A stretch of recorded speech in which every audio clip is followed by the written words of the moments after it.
what we would hope to come out is a couple of things. Firstly, they get to understand their value proposition, and that their value proposition has got to be different to everybody else's. They've got to stand out.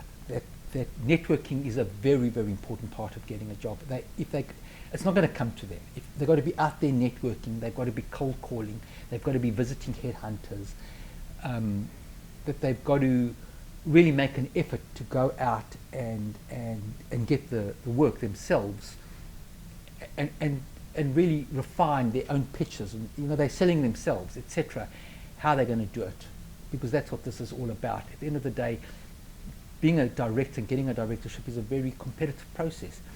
I'll tell you what success looks like to me.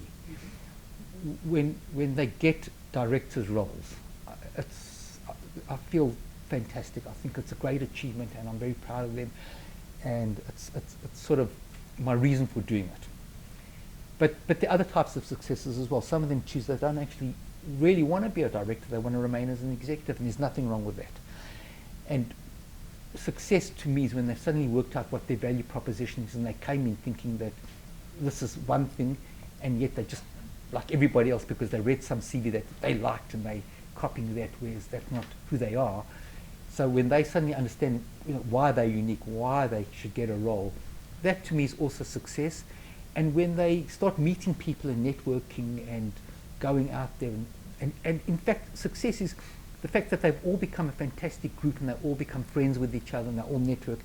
And when one of the women get a role that's not for her, and she then says, look, I've been given this role not for me, but I think you'd be more suited, do you want to apply for this? To me, that's also success.